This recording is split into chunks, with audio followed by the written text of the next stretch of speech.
Hello again. Now, Water and Sanitation Department officials have been answering to Parliament today about irregular and wasteful expenditure.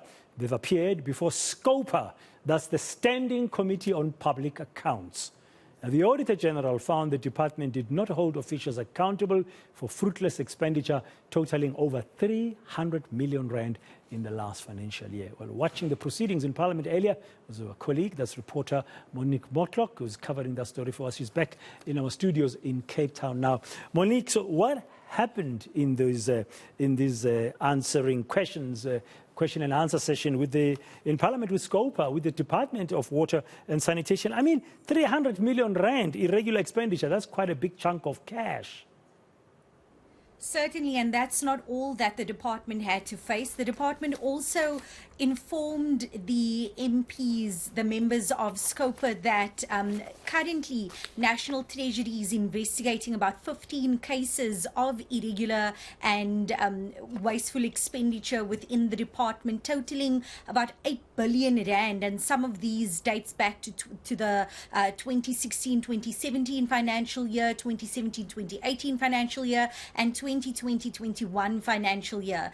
And the department is essentially looking for condemnations from National Treasury. So basically a write-off for these billions of rands.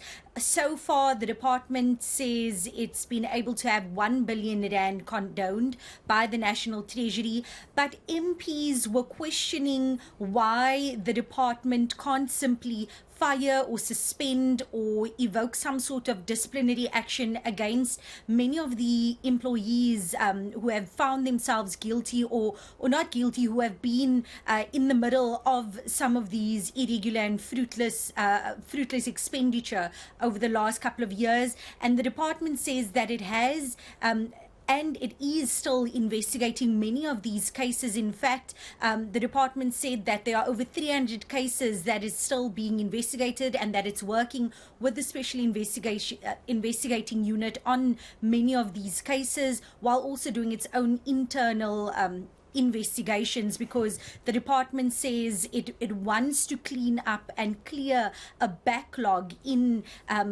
irregular and fruitless expenditure cases. Let's just take a listen to the Deputy Minister Magatsi, who I had the chance to speak to following that marathon briefing earlier today.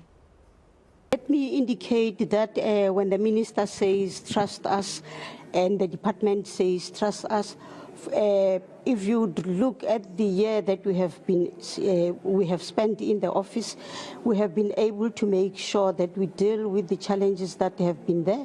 Some of them issues of the water boards, some of them where there is disintegration of services, and I would say water users working, services authority working separately, the department working separately, the municipality working separately. And this is what the minister has been able to really bring together, so that the services and the flow of programs and projects can be able to work. And these are some of the things that when you talk about the unauthorized expenditures, irregular expenditure, when there is different people doing almost similar things but not working together, you end up having those challenges that we have seen in the department. That's Dikeledi Magadzi. She's the Deputy Minister of Water and Sanitation, speaking there to Monique Mortlock in Parliament a little bit earlier, where the department was answering some tough questions from Scopa about hundreds of millions of rands of irregular spending in the last financial year.